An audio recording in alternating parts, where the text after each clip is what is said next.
Well, good evening, ladies and gentlemen, boys and girls around the world. It's once again time for the WADcast episode 164. I was on mute for the first couple of seconds. I am one of your hosts, Josh, joined with me as always by, just me. If you were here last week, I'm so sorry. That episode has found its way into the podcast graveyard and shall never be seen or heard from again. What I tried to do last week was give a somewhat coherent review of Far From the Tree, Durden Godfrey's Far From the Tree. I failed miserably doing that because, well, for those of you that don't know, my day begins roughly around 4 a.m. And by the time it's time to do the podcast at 10 p.m. live, I've had a day and a half. So generally, and I have a little partner to bounce ideas off of. And if you ever notice that Brandon carries a significant portion of the show, it's because, well, I get tired. Yeah, that's pretty much it. And last week we had some really cool. Um, I don't want to say people were lined up, but offers were on the table, and I was kind of like expecting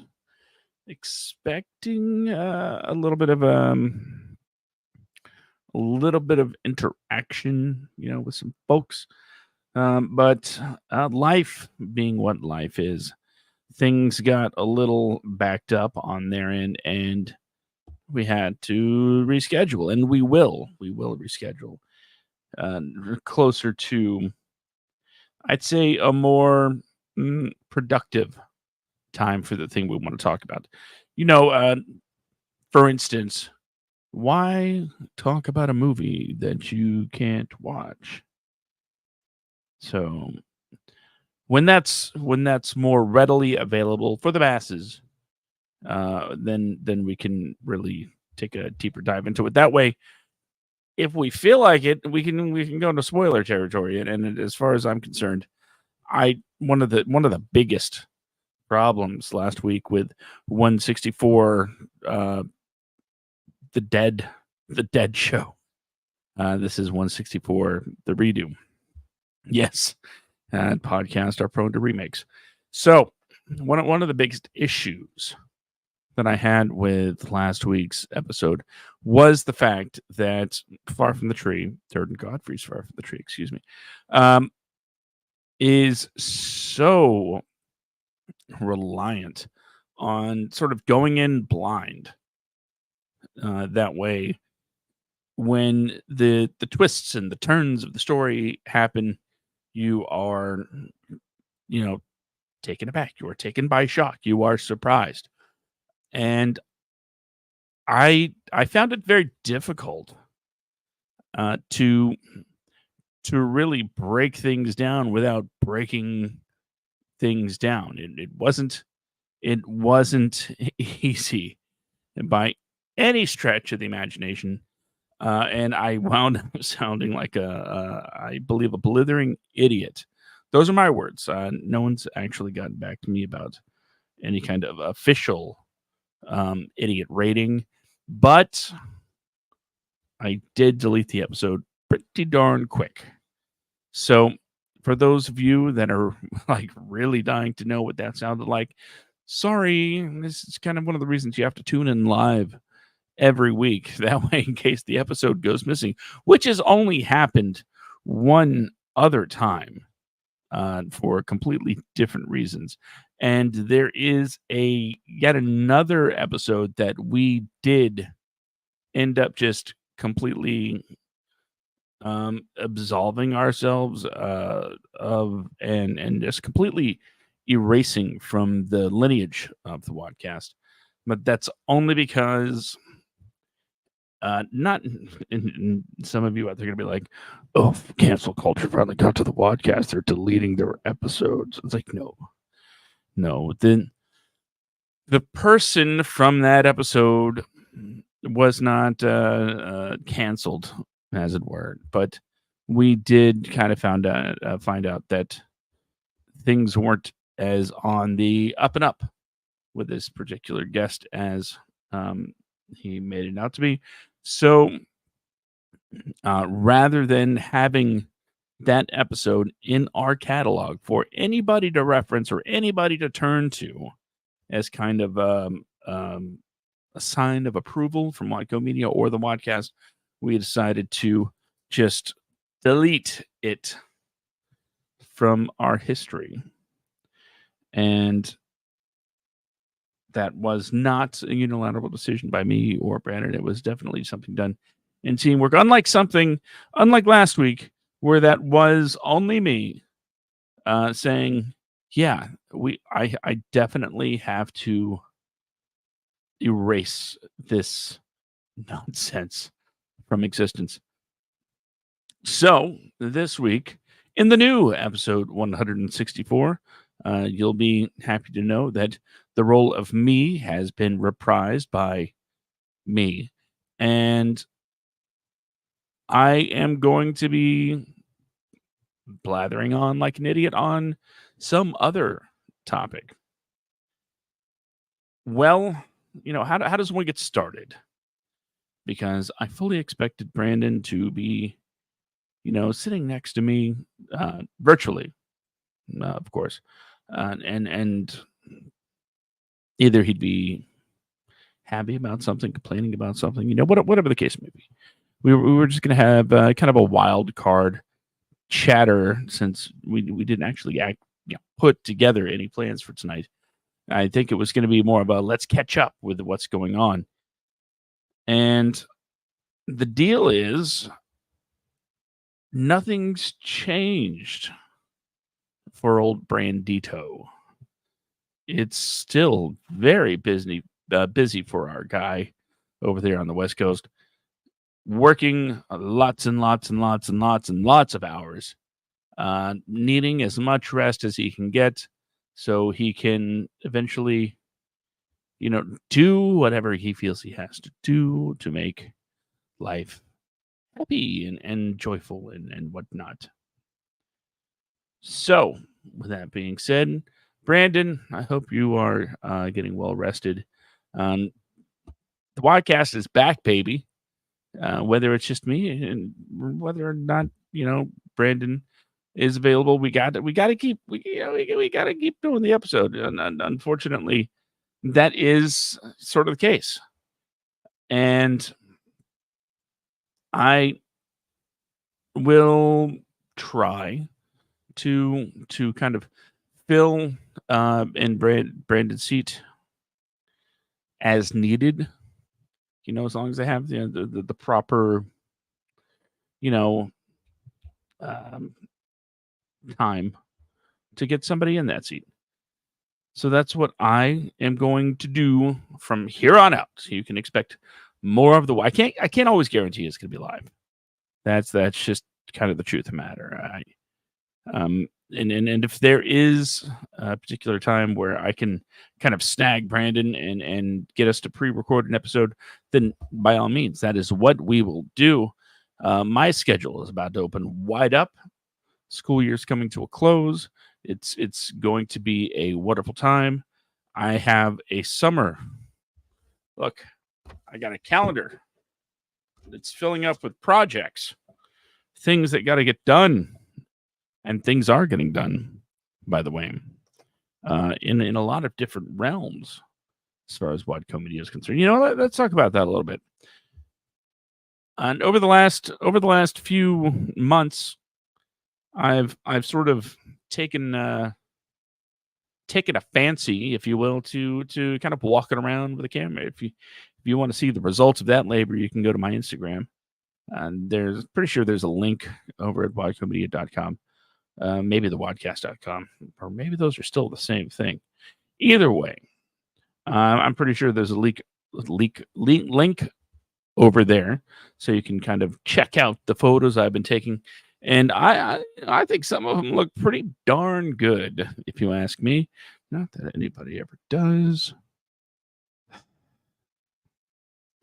But I've and I wander around taking pictures of things I see, go to shows, see a lot of great live music, and it's we got a great scene going on over here in Duval, and I'm really happy about that, especially when I get to see people that I absolutely love and admire playing their hearts out. And one of the coolest things, and I know this isn't writers, actors, or directors, but please bear with me. It's got to talk about something. But one of the most wonderful things about having friends that are like good musicians is you don't have to have that awkward conversation of them coming up to you and saying, "So what'd you think?" Which over the years I've had a ton of, and all you can answer is it was it was good. And they're like, what was your favorite song? It's like, I don't even know. They were all so good. And if you know anybody that's been in a band, you know this conversation. You know it because you want to be supportive, but you also don't want to overinflate something that shouldn't be inflated. If you get what I'm saying. But the like I said, the beautiful part about knowing people that are good at what they do is you don't have to do that. They're like, "So what you think?" And you're like, "Oh my god, that just blew my mind. I had no idea that you guys or you were that awesome." And then you could go into the details about the guitar playing or whatnot, and it's so much so much easier to kind of live with yourself knowing that you're not a liar. And that, you see here, this is how I'm going to work this. See, that translates very well into your filmmaking friends too, and my filmmaking friends, and being able to talk to them and say, "I saw your movie. I saw your short film. I saw your insert film thing here." And it's the same conversation because sometimes you have them and you're like, "It was it was good." And you give them that just bare minimum support, right? In fact, this episode is gonna be called "Supporting Your Artist Friends." When they aren't that good. No, that's not gonna be the title. Or is it? Anyway, you give them that it was good. Like, "Hey, at least you tried." But you know what? One of the tenets, one of the things that we applaud here at the WADcast is no matter how good, no matter how bad, objectively that something is, it at the end of the day, they still created something. Whether it's music, whether it's movies. The thing is, when somebody is creating, whether it's high art or just, for lack of a better term, whether it's garbage, they are doing something that a lot of people say they can do, and a lot of people can't, but don't. So they're doing something a lot of people say they can do, but they never seem to get around to doing it or doing it better. Uh, and that's especially true in the filmmaking or film watching world, where you say this movie was terrible for this reason, this reason, and it is kind of a cop out to say, well, what have you made? But is it a cop out? No, not everybody has the resources to make this like huge blockbuster movie, and that's not the point. But storytelling at its core is pretty much all the same, no matter what the medium. And I don't know if being able to tell a story is like an inherent quality, or if you can really truly be taught how to explore character and plot.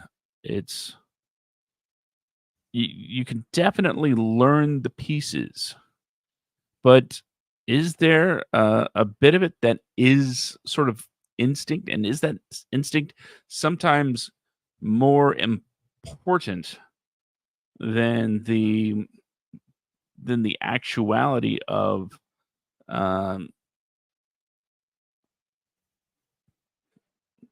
I'm not even sure what the right word here is. I think there's some good examples would be those directors, those writers, um, and actors, as long as we're staying on theme here. And like I said at the top, I'm going to be rambling, and this is going to be a blithering idiot, and it's probably going to be a short episode, but still better than last week. But the point is, there's a lot of talent out there, and some of that talent has come from a place of more instinct than education, right? How many stories have we heard about people that do these things that either dropped out or never went to film school? Kevin Smith was a film school dropout, right? And there's some people that just never went, never watched a single lesson when it comes to, this is how you direct a movie. Because it, to me, and probably to a lot more people, um, putting your own fingerprints on style and your work is it's imperative. You have to be able to do things your way, no matter where you learned how to do it. Um, but is there a case to be made that there is, I don't know,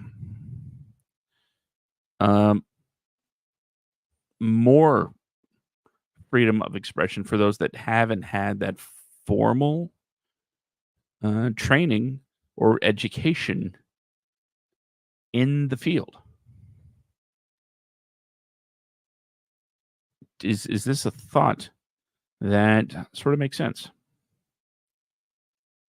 I mean, take for instance, when you go to learn how to make something, right? When, let's say you take an art class and they teach you the brush strokes, they give you the thing to paint or draw, whatever the case may be. They give you the tools, they give you the style, the technique. And depending on how many people are in the class, even though they all learn the same thing, everything's going to be kind of different. But in a way, won't all of those pieces still have the fingerprints of the instructor? Like some sort of sign that the instructor has had influence on what is produced. And would that equate to, what? It probably does, because how many times, asking these rhetorical questions here, how many times have we seen a movie and we know the director, and when you find out who the influences of the director are, you're like, oh, yeah, I can see that. Yeah, his influence loves this particular shot. So it makes sense that, this director loves that particular shot.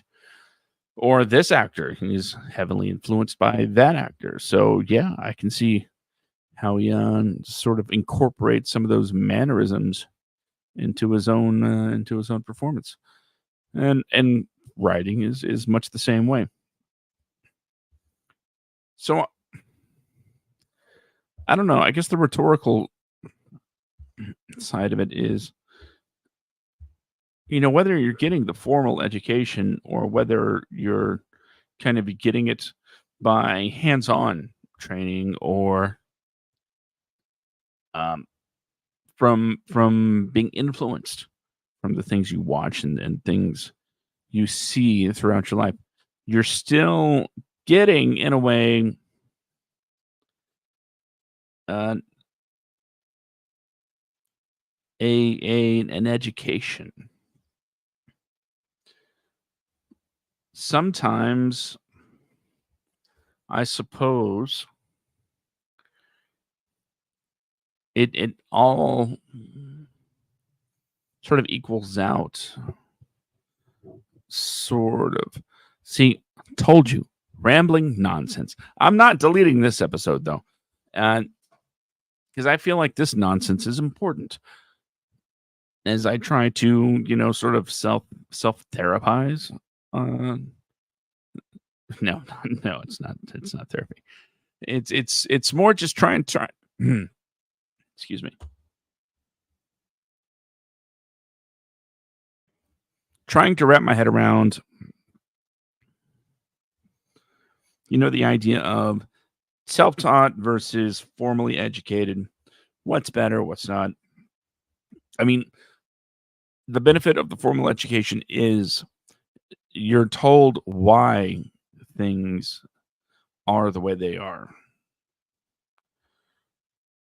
The beautiful part of self-education is you may not know why, but you see that it works. If you're savvy enough to pick up on, patterns and trends and, and have the artistic eye to watch something and sort of replicate it in almost savant like fashion, does that mean that you are lesser than someone that has the answers as to why, or does it even matter either way?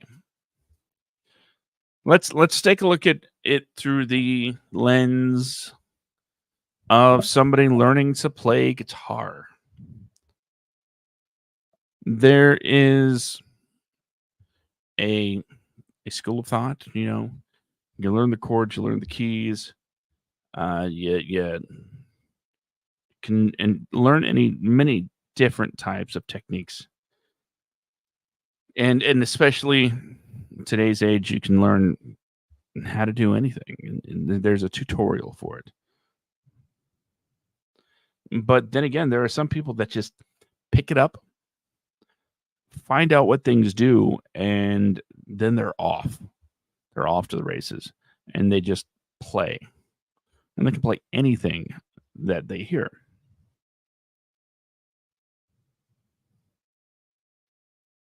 Art is interesting in that regard because it's one of those things where absolutely formal training is available on many levels. But at the same time, it can be copied and imitated with none. Not by anybody. It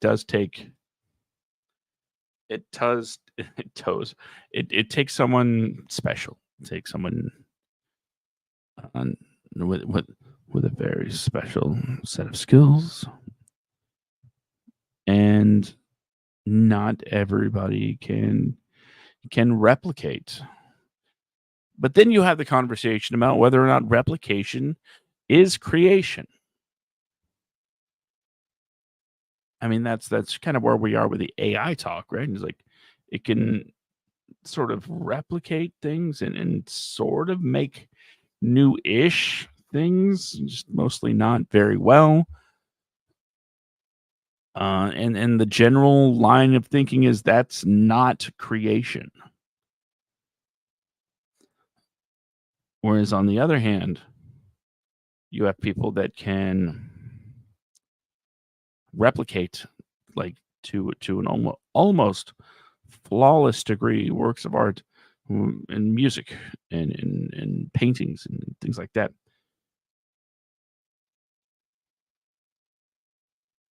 But is that skill? Of course it's skill. Is that talent? Of course it's talent. But is it creation? Ah, that's where things get really weird, much like most of the night so far.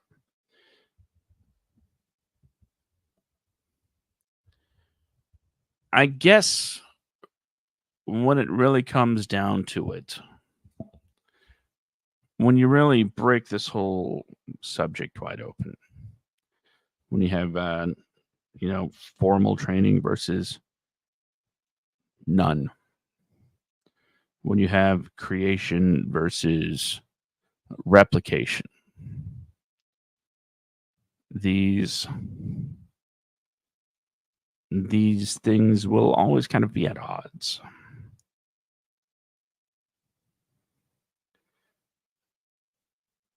Some might say that, and I'll be the first to call them out for being a little snobby. You can only do it through formal education.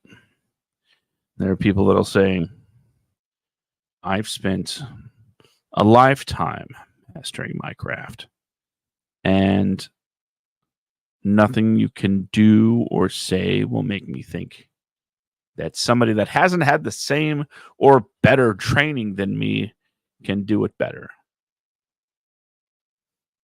Well, there's someone out there that's been doing it for like 20 minutes, never a class, never practice. They just show up and suddenly, boom, they're amazing. Again, not common, but I don't think that should be taken away from either. Just some food for thought. Um, wow, that first 30 minutes went by pretty quick.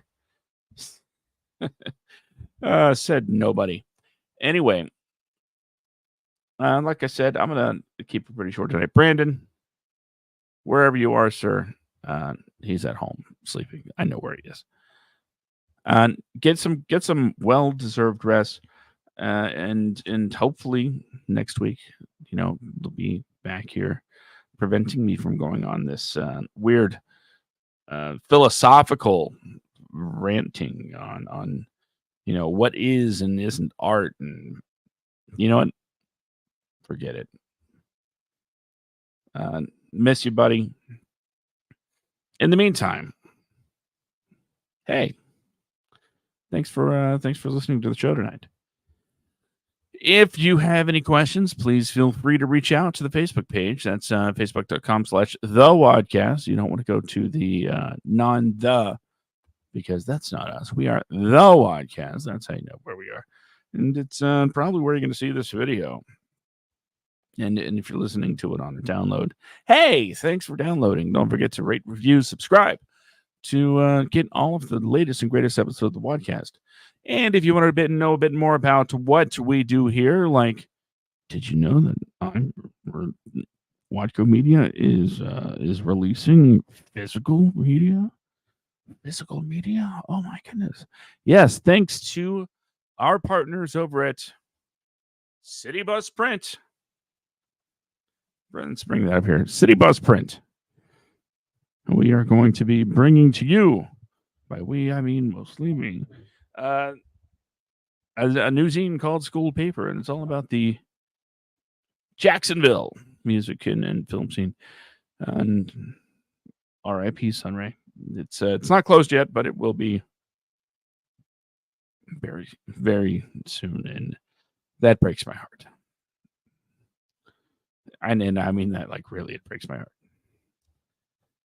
heart. But thanks to our partners at City Bus Print, June 1st is the targeted launch date to have physical media in your hands, especially if you're in the Jacksonville area. But if you feel like getting your hands on a copy of school paper, that's right, that's the name of it, school paper. Well, first go to the Facebook page for school paper and check it out. I mean, there's not really a whole lot there right now, but go give it a like, and you'll see that each issue is going to cost $2. $2 for something that you hold on your hand.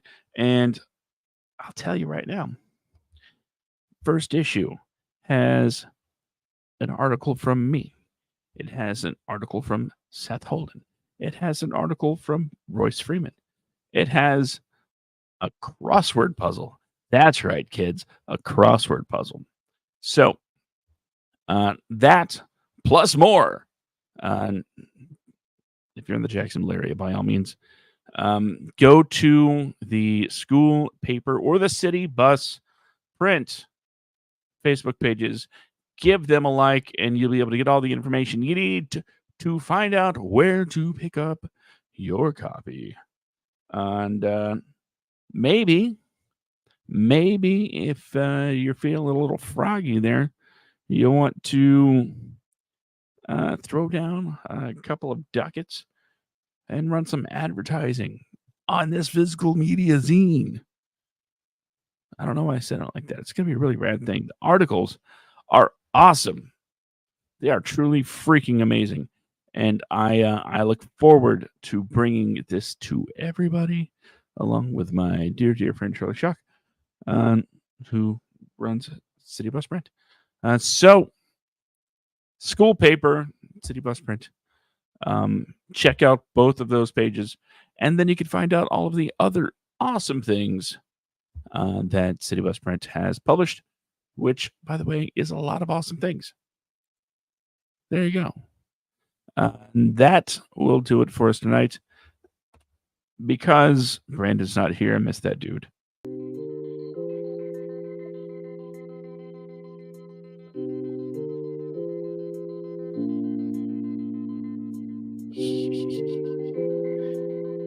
Time for the final message of the night. Remember, kids, the only thing standing between you and your dreams is you. If you want to be a writer, actor, director, whatever the case may be, then start doing it. If you want to be a photographer, there's a chance you have a phone, start taking photos. And then, no matter what skill you're trying to learn, you can advance. You can get the tools you need as you learn more. Crazy thought, I know. But that's kind of how it works. You could always take the road of formal education, and you'll be able to learn how to do really cool stuff. Or you can just pick things up and learn as you go. There is no wrong answer, and I think that's really the point of tonight's episode. Realizing that when it comes to learning things, there's no wrong answer as long as you're doing the learning. But either way, that begins by getting out of your way and allowing yourself to start learning, to start doing. I guess it all kind of came together in the end. And right around 30 minutes, too. Sitcoms did wanted me. I'm very satisfied with this result. So thank you once again for joining me here for episode number 164. It has been a groovy, confusing, but ultimately satisfying night. Someone will be back in the future next week. No, not live, but at some point, to bring you episode number 165. Until then, I have been Josh. This has been the WADcast. I hope you all have a pleasant, wonderful week. And school's almost out. Yay!